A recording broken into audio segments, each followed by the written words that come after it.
बिस्मिल्लाहिर्रहमानिर्रहीम अस्सलाम वालेकुम। जैसा कि आपको पता है PMA 157 लॉन्ग कोर्स अनाउंस हो चुका है और साथ साथ हमारी प्रिपरेशंस भी चल रही है। तो इससे पिछले डिफरेंट वीडियोस के अंदर हमने एकेडमिक के MCQs भी डिस्कस कर लिए हैं और इससे पिछले दो डिफरेंट वीडियोस में मैंने आपको वर्बल इंटेलिजेंस टेस्ट के कुछ MCQs मैंने आपको कराए हैं। तो ये MCQs जो मैं आपके साथ डिस्कस कर रहा हूँ ये रिपीटेड और इम्पोर्टेंट MCQs है जो कि इससे पिछले लॉन्ग कोर्सेज़ के अंदर पूछे जा चुके हैं। तो अगर आपने वो वीडियोस नहीं देखे तो आपने चैनल विजिट करना है और वहाँ पर आपने एकेडमिक क्वेश्चंस की भी आपने तैयारी करनी है और वर्बल इंटेलिजेंस टेस्ट की भी आपने तैयारी करनी है। तो यहाँ पे आज भी हम मज़ीद वर्बल इंटेलिजेंस टेस्ट के क्वेश्चन सॉल्व करेंगे। तो आगे चलकर मैं आपको नॉन वर्बल के बारे में भी बताऊंगा, वहाँ पे किस तरह के क्वेश्चंस पूछते हैं उनसे रिलेटेड भी मैं आपको गाइड करूँगा। तो चलते हैं जी वीडियो में आगे। देखिए वीडियो में जाने से पहले अगर आपने अभी तक हमारा चैनल सब्सक्राइब नहीं किया तो अभी सब्सक्राइब करें ताकि हर नई आने वाली वीडियो आप तक पहुँच सके। तो यहाँ पे अब देखिए कुछ एज से रिलेटेड क्वेश्चंस पूछते हैं, परसेंटेज से रिलेटेड। वर्बल के मैंने आपको टाइप्स बता दिए कि यहाँ पे आपके पास नंबर सीरीज़ के क्वेश्चन पूछे जाएंगे, अल्फ़ाबेटिक सीरीज़ के क्वेश्चन पूछे जाएंगे, परसेंटेज से रिलेटेड क्वेश्चंस पूछे जाएंगे और ब्लड रिलेशन से रिलेटेड क्वेश्चन पूछे जाएंगे। स्पीड जो स्पीड है और डिस्टेंस है उससे रिलेटेड क्वेश्चंस पूछते हैं और आपके पास जो एज से रिलेटेड क्वेश्चंस पूछते हैं। यहाँ पे देखिए एज से रिलेटेड क्वेश्चन पूछा गया है तो हम इसको सॉल्व करते हैं। अब वो देखिए क्वेश्चन को आप सबसे पहले आपने गौर से समझना है, फिर आपने वहाँ पे उसका आंसर सेलेक्ट करना है। अब देखिए जब हम इस क्वेश्चन को देखते हैं तो वो कह रहा है कि सलमान इज़ 4 years old। ठीक है, तो सबसे पहले आपने पहले स्टेटमेंट को समझना है। तो सलमान वो कह रहा है कि सलमान की एज कितनी है, वो 4 साल है। Ali's age is twice of Salman, यानी कि अली की एज जो है वो सलमान के एज के ट्वाइस है। यानी कि अली सलमान 4 साल का है, इसका ये मतलब हुआ कि अली ट्वाइस है, तो अली का इसका मतलब ये होगा कि अली की जो एज होगी वो होगी 8 साल। ठीक है, वो कह रहा है कि when Salman is 12 years old what will be the age of Ali. तो वो कह रहा है कि अगर सलमान की एज 12 साल होगी तो अली की एज कितनी होगी। ठीक है, तो अब ये कह रहा है कि सलमान पे, अब यहाँ पे देखिए सलमान 4 साल का है तो अब हुआ सलमान यानी कि 12 साल का, यानी कि सलमान 8 साल मज़ीद सलमान की एज हो गई, यानी कि 8 साल मज़ीद सलमान की एज हो गई। तो इसका ये मतलब हुआ कि अली सलमान की एज के ट्वाइस था, यानी कि जब सलमान 4 साल का था तो अली 8 साल का था। अब सलमान जबकि 12 साल का हुआ है तो अली अगेन, तो अली की एज में कितना चेंज आएगा, वो भी कितना आएगा, यानी कि आपने वहाँ पे 8, अली की एज में भी आपने 8 को प्लस करना है। यानी कि सलमान के एज में आपने 8, यानी कि 8 आपने 8 को ऐड किया तो सलमान के एज में भी आपने 8 को ऐड करना होगा। तो अब सलमान 4 साल का था तो अली 8 साल का था। सलमान 12 साल का हुआ तो अली कितना होगा, वो 16 साल का होगा, यानी कि अली की एज जो होगी वो होगी 16 साल होगी। ठीक है, तो आपने इसको याद रखना है। इसी तरह नेक्स्ट क्वेश्चन देखें। वो कह रहा है कि Akbar is older than Ahmed, Umer is older than Akbar, तो who is which is elder. तो ये कह रहा है कि अकबर अहमद से बड़ा है, उमेर अकबर से बड़ा है, तो इन सब में से बड़ा कौन है। अब देखिए अकबर, सबसे पहले आप ये देखिए कि अकबर अहमद से बड़ा है, ठीक हो गया। उसके बाद ये कह रहा है कि उमेर अकबर से बड़ा है।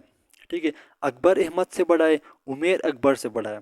तो इनमें देखिए अकबर सबसे बड़ा था, अहमद छोटा था।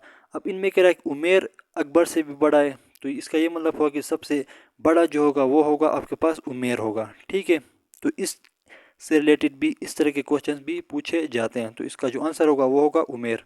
ठीक है, अच्छा इसी तरह नेक्स्ट क्वेश्चन देखें। अब देखिए अगेन डे से रिलेटेड क्वेश्चंस पूछा गया है। तो ये डे से रिलेटेड ज़्यादा क्वेश्चंस पूछे जाते हैं वर्बल इंटेलिजेंस के पोर्शन में। तो इससे पिछले वीडियोस में मैंने कुछ डे से रिलेटेड क्वेश्चन सॉल्व किया। तो अब यहाँ पे देखिए वो कह रहा है कि if second day of a month is Friday, ठीक है, देन 14 डे विल बी, क्या होगा। वो कह रहा है कि महीने का जो दूसरा दिन है वो फ्राइडे है। ठीक है, तो उसी महीने का जो 14th जो डे आएगा वो कौन सा डे आएगा। तो आपने क्या करना है, देखिए सेकंड डे जो है आपके पास अगर फ्राइडे है, ठीक है, तो आपने क्या करना है, इस 2 में आपने 7 को ऐड करते जाना है। अब 2 में 7 ऐड करोगे तो 9 आएगा, यानी कि 9 को भी फ्राइडे आएगा। अब देखिए पहले 2 को फ्राइडे था, फिर 9 को भी फ्राइडे आएगा, और इसी तरह 10 को आपके पास क्या आएगा, देखिए 10 को सैटरडे आएगा। ठीक है, 11 को आपके पास संडे आएगा। ठीक है, इसी तरह आपने करना है 12 को आपके पास फिर मंडे आएगा।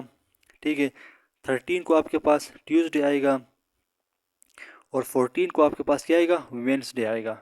ठीक है, तो वेडनेसडे आएगा। तो इसी तरह 14 को जो आएगा वो क्या आएगा आपके पास, वेडनेसडे आएगा। ठीक है, तो आपने इसको इस तरह सॉल्व करना है। वेडनेसडे आएगा तो यहाँ पे आपने वेडनेसडे लिखना है। ठीक है, तो इस तरह के डे से रिलेटेड क्वेश्चंस पूछे जाते हैं। अब इसी तरह नेक्स्ट क्वेश्चन देखें, वो कह रहा है कि क्वार्टर ऑफ 120। तो सबसे पहले आपको ये पता होना चाहिए कि क्वार्टर किस चीज़ को बोलते हैं। ठीक है, क्वार्टर बेसिकली 1/4 को क्वार्टर भी बोला जाता है।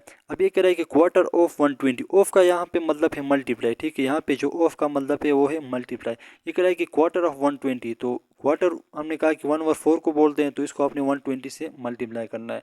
तो अब देखिए 4 1 टाइम 4, 4 3 टाइम 12, यानी कि क्वार्टर ऑफ 120 आपके पास कितना आया, यहाँ पे 30 आया। तो इसका आंसर होगा वो होगा 30। तो इस तरह आपने इसको सॉल्व करना है। अच्छा जी, इसी तरह नेक्स्ट क्वेश्चन देखें, If Ahmed walks towards north and then turn left, what is his present direction? अब देखिए यहाँ पे डायरेक्शन से रिलेटेड भी क्वेश्चंस पूछे जाते हैं। एक दो क्वेश्चन ज़रूर पूछे जाते हैं डायरेक्शन से रिलेटेड। सबसे पहले तो आपको डायरेक्शंस के बारे में पता होना चाहिए कि नॉर्थ साउथ ईस्ट वेस्ट ये इनकी डायरेक्शन किस तरफ होती है। ठीक है, यहाँ पे मैं आपको देखे समझाने की कोशिश करता हूँ, तो आपने अपनी आसानी के लिए इस तरह देखना है। तो ये यहाँ पे जो होगा ये नॉर्थ होता है हमेशा। आपके फ्रंट में जो भी है वो नॉर्थ होता है, और यहाँ पे नॉर्थ के राइट पे ईस्ट होता है, यहाँ पे साउथ होता है, और यहाँ पे वेस्ट होता है। ठीक है, सबसे पहले आपने इसको समझना है। उसके बाद कह रहा है कि देखिए ये क्वेश्चन कह रहा है कि अहमद वॉक्स टुवर्ड्स नॉर्थ। ये कह रहा है कि अहमद है तो वो नॉर्थ की तरफ जा रहा है। ठीक है, नॉर्थ की तरफ जा रहा है। इन टर्न लेफ्ट, तो उसने क्या किया कि टर्न लेफ्ट टर्न किया, यानी कि लेफ्ट टर्न किया, इस तरह उसने टर्न किया। तो पहले नॉर्थ की तरफ जा रहा था और लेफ्ट टर्न करने के बाद वो वेस्ट की तरफ चला गया। तो अब वो कह रहा है कि इसकी प्रेजेंट डायरेक्शन कौन सी होगी, तो वो वेस्ट की तरफ जा रहा है, तो इसकी जो डायरेक्शन होगी वो होगी वेस्ट। तो इसका जो राइट आंसर होगा वो होगा आपके पास वेस्ट। ठीक है, तो इस तरह आपने इस डायरेक्शन वाले क्वेश्चंस को सॉल्व करना होता है। अच्छा जी, नेक्स्ट क्वेश्चन की तरफ चलते हैं। अब देखिए यहाँ पे अगेन डिस्टेंस और स्पीड से रिलेटेड क्वेश्चन है। क्वेश्चन नंबर 8 देखिए, train covers 120 kilometres in 1 hour, how much distance it will cover in 12 minutes. तो ये कह रहा है कि एक ट्रेन है वो 120 किलोमीटर कवर कर रही है 1 घंटे में, 1 आवर में। ठीक है, इसका ये मतलब हुआ कि 1 आवर का मतलब है 60 मिनट्स। ठीक है, 1 आवर का मतलब होता है 60 मिनट्स। वो कह रहा है कि ट्रेन जो है वो 120 किलोमीटर्स कवर करती है 60 मिनट्स में।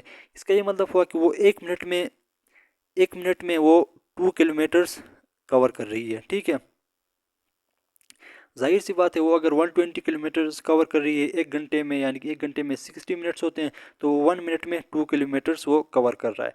तो अब वो पूछ रहा है कि 12 मिनट्स में वो कितना कवर करेगा। तो आपने सिंपल 12 को मल्टीप्लाई करना है 2 के साथ, तो आपके पास आएगा 24 किलोमीटर्स।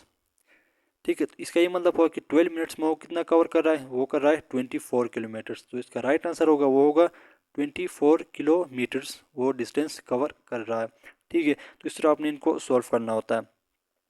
अच्छा, नेक्स्ट क्वेश्चन देखें। अगेन यहाँ पे डिस्टेंस से रिलेटेड क्वेश्चन है। वो कह रहा है कि a car is moving with 120 kilometres per hour, how much distance it will cover in 10 minutes. वही सेम क्वेश्चन है, सेम वही यहाँ पे कॉन्सेप्ट लगेगा। तो एक कार है वो 120 किलोमीटर्स पर आवर की स्पीड से चल रही है, यानी कि वो भी 1 मिनट में कितना कवर कर रही है, 2 किलोमीटर्स। ठीक है, तो ये 10 मिनट्स का पूछ रहा है। आप आपने सिंपल 10 को मल्टीप्लाई